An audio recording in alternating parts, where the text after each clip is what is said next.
నమస్తే, welcome to whistle. Tamil star hero Vijay అంటే ప్రభుత్వాలు భయపడుతున్నాయా? సినిమాల నుంచి రాజకీయాలకు వస్తున్న విజయ్ దూకుడుకు బ్రేకులు వేసేందుకు ప్రయత్నాలు చేస్తున్నారా అంటే అవుననే మాట వినిపిస్తోంది. విజయ్ చివరి సినిమా జననాయగన్ విడుదలకు అడ్డంకులు తప్పడం లేదు. ఈ సినిమా రిలీజ్ మరింత ఆలస్యమయ్యే అవకాశాలు కనిపిస్తున్నాయి. ఇక తాజాగా జననాయగన్ సినిమాను సెన్సార్ రివ్యూ కమిటీకి పంపుతూ మద్రాస్ హైకోర్టు కీలక నిర్ణయం తీసుకుంది. ఈ మేరకు ఈ సినిమాకు యూఏ సర్టిఫికేట్ మంజూరు చేయాలని గతంలో సింగిల్ జడ్జి ఇచ్చిన ఉత్తర్వులను కూడా హైకోర్టు రద్దు చేసింది. ఈ సినిమాలో కొన్ని విదేశీ శక్తులు భారత్లో మతపరమైన విధ్వంసాలను రెచ్చగొట్టే విధంగా సీన్లు ఉన్నాయని, ఇలాంటి సన్నివేశాలు దేశంలోని మత సామరస్యానికి విఘాతం కలిగించే అవకాశం ఉందని కోర్టు అభిప్రాయపడింది.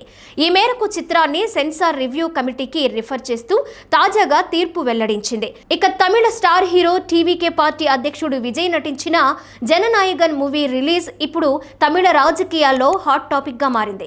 నిజానికి ఈ సినిమా ఈ ఏడాది సంక్రాంతి పండుగ ముందు జనవరి 9వ తేదీన విడుదల కావాల్సి ఉంది. ఇందుకోసం దర్శక నిర్మాతలు అన్ని ఏర్పాట్లు చేశారు. అయితే ఈ సినిమా సెన్సార్ ఆలస్యం కావడంతో పాటు అభ్యంతరాలు వ్యక్తం చేయడంతో విడుదల వాయిదా పడింది. అప్పటి నుంచి 20 రోజులుగా దర్శక నిర్మాతలు కోర్టు చుట్టూ తిరుగుతున్నారు. ఇక తాజాగా హైకోర్టు ఉత్తర్వులతో సినిమా మరింత ఆలస్యం కానున్నట్లు తెలుస్తోంది. విజయ్ జననాయగన్ సినిమాకు యూఏ సర్టిఫికేట్ మంజూరు చేయాలని సింగిల్ జడ్జ్ గతంలో ఇచ్చిన ఉత్తర్వులను తాజాగా మద్రాస్ హైకోర్టు రద్దు చేసింది. సినిమా సెన్సార్ విషయంలో బోర్డుకు మరింత సమయం ఇచ్చి ఉండాల్సిందని హైకోర్టు సూచించింది.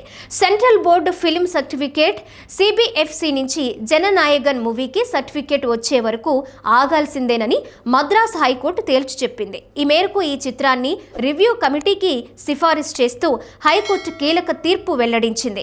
సినిమాను తిరిగి రివ్యూ కమిటీకి పంపడంలో ఎలాంటి తప్పు లేదని హైకోర్టు డివిజనల్ బెంచ్ అభిప్రాయపడింది.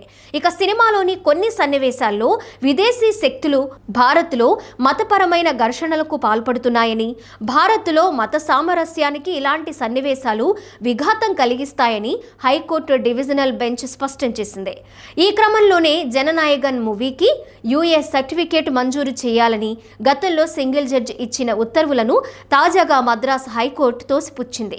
ఇక అంతేకాక ఈ మూవీని ఆర్మీ అధికారుల సమక్షంలో చూసిన తర్వాతే సర్టిఫికేట్ ఇవ్వాలని మద్రాస్ హైకోర్టు ఆదేశాలు జారీ చేసింది. ఈ మూవీలో భారత సైన్యానికి సంబంధించిన అనేక సీన్లు ఉన్నాయని, అయితే మొదట సినిమాను చూసిన కమిటీలో ఈ విషయాలపై అవగాహన ఉన్న నిపుణులు లేరని, ఈ క్రమంలో ఈసారి ఆర్మీ అధికారుల సమక్షంలో రివ్యూ కమిటీ సినిమాను వీక్షించి సర్టిఫికేట్ ఇవ్వాలని మద్రాస్ హైకోర్టులోని డివిజనల్ బెంచ్ స్పష్టం చేసింది.